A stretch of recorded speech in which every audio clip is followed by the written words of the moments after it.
Eber used to be a happy man, but those days were long gone. He was a gentleman to the core.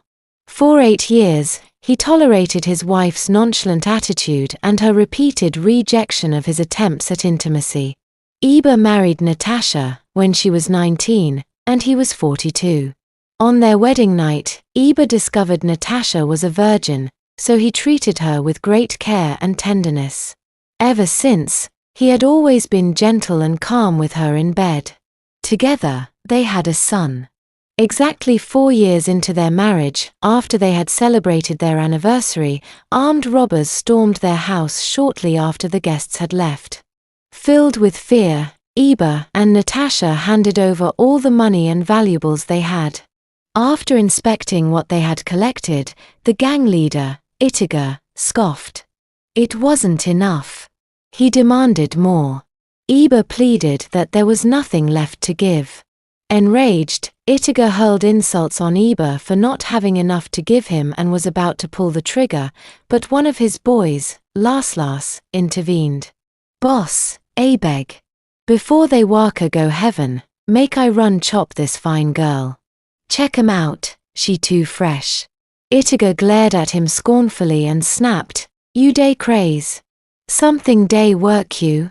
Then he turned to Natasha, yelling at her to stand up. With a cruel smile, he unbuckled his belt and ordered her to lie flat on the bed. Eber tried to intervene, but Eber boys slapped him mercilessly until he went silent. With a broken heart, he watched helplessly as his beloved wife was violently handled by Eber. When Eber was done, he buckled his belt and demanded that Eber stretch out his hands. Even though Eber refused, they forced him to comply. Eber then mockingly prayed for him, declaring that whatever he touched would prosper. Afterward, he advised Eber to double his efforts, so that next time he would have enough to satisfy them. Finally, thanking Eber for calming his anger, Eber and his gang left. Crawling to his wife, Eber joined her in sobbing. He managed to comfort her, bathe her, and rush her to the hospital for treatment. That night changed everything. Ever since that night, Natasha had struggled with strange feelings she couldn't explain. She confided in her unmarried friend, Minho, about what had happened. She admitted that, despite the horror of what had happened, she had developed disturbing memories and sensations that she could not understand. She hated herself for thinking about it, yet the thoughts kept returning. She added, her eyes took on a troubled intensity, that she had never experienced the kind of penetration she felt from Eber. She described his manhood as so large it could bring down an Iroko tree.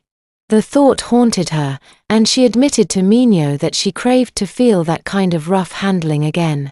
Minho laughed at her and said, "You deprived yourself by getting married so young. Girl, you cheated yourself. At that age, you should have explored first. By now, all these strange feelings would be nothing. I know what it's like to be with another man aside from your husband." Natasha interjected, saying she needed more of what she had felt. Her body craved it. She let out a sigh, paused for a moment, and pleaded with her friend to help her out. But Minho refused, saying, "You are a married woman. Stick with your husband, or better still, tell him how you've been feeling since that night.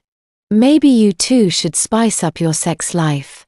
If the way he handles you no longer satisfies you, tell him exactly how you want it." After Minho's words, Natasha forced a smile and said she needed to go home to cook for her husband and child. Weeks passed, but every time Eber tried making love to her, it always ended in arguments with no clear reason. Eventually, Natasha gathered the courage to confide in a close colleague at work. She told her everything, adding that her husband was no longer man enough to make her feel fulfilled. Her colleague advised her to pursue whatever made her happy, insisting that life was too short to remain unhappy in marriage. She even offered to introduce Natasha to one of the hottest male staff members, a man who, according to her, knew exactly how to satisfy a woman. They both joked about it and laughed. Natasha inhaled deeply, as though she had been deprived of air for too long, and smiled to herself. She thanked her colleague, returned to her seat, and promised to come back for more talks. After Natasha began seeing another man, she no longer argued with Eber about intimacy. She simply became indifferent toward him. Days turned into months, and months into years. Natasha no longer hid her promiscuous lifestyle from Eber.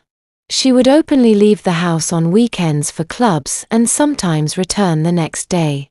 Whenever her colleague asked if her husband wouldn't be angry, she would laugh and say, "He loves me. That man is consumed by his love for me. He can't help it." Eber grew weary of the constant arguments, rejection, and humiliation.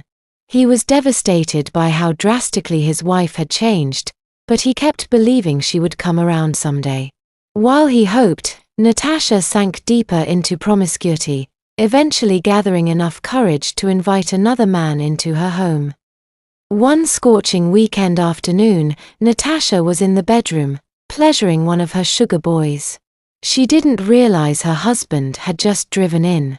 As Eber entered, he heard a strange sound he had never heard before. Natasha had never moaned that way, not loudly, not passionately. Curious and unsettled, he followed the sound. To his shock, he found the bedroom door half open, and inside he saw his wife roughly and shamelessly pleasuring another man. Eber staggered back a few steps, almost losing his balance. He stared at her in disbelief. The woman before him seemed like a stranger, nothing like the young woman he had married years earlier. He was snapped out of his thoughts when he heard the sound louder than before. His heartbeat became violent, pounding against his chest as though it wanted to break free. At that moment, he knew it was over. He staggered to the couch, trying to catch his breath. His mind lost in confusion and despair. Eber sat there, the air feeling so heavy it was almost impossible to breathe. He was not composed. His eyes dimmed, as though spirits were calling him to join them. After a long while, Natasha and her sugar boy came out of the bedroom. She froze when she saw Eber sitting there, silent and motionless. But she suddenly became unfazed, unlike the sugar boy. As Natasha and her lover walked past, Eber followed them with his eyes until they stepped outside. When Natasha returned, Eber called her and asked if all her years of misbehavior were because of what he had just witnessed with her sugar boy. Natasha stood firm, as though backed by an unshakable force, and hurled insults at her husband. She reminded him that she was still young and refused to believe that marriage meant she had to give up her freedom. Without further conversation, Eber knew she was far gone. He smirked bitterly and watched his wife walk away from him. His failure to confront her that day convinced her that there would be no consequences for her actions. She grew bolder. She began openly inviting her sugar boys, even when Eber was at home. She believed Eber loved her more than he loved himself. For 8 years, Eber had swallowed humiliation, disappointment, and anger. But that afternoon, something inside him finally broke. The man who had spent years avoiding violence was about to cross a line he could never erase. One day, he let her have her fun, watching her escort her lover out. The moment Natasha returned to the bedroom, Eber locked the living room door and joined her.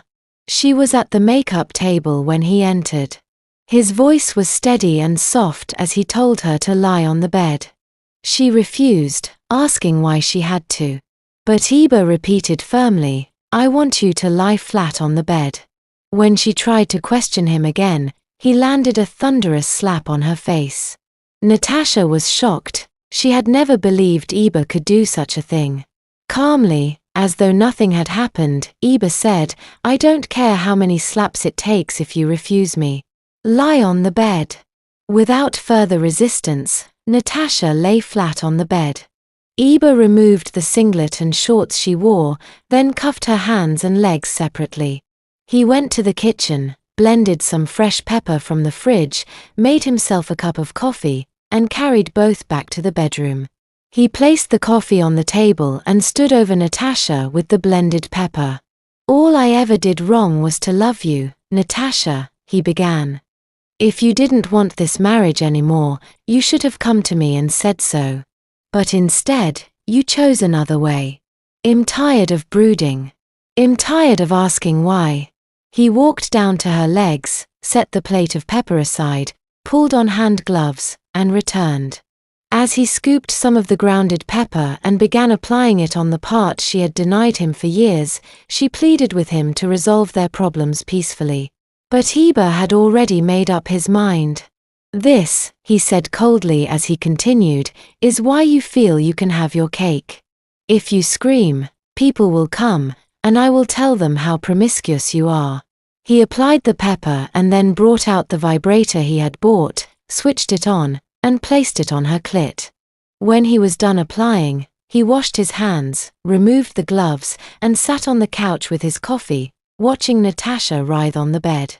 Her cries weakened until only broken sobs remained, like someone dipped in boiling water, while at the same time she lost control of her body.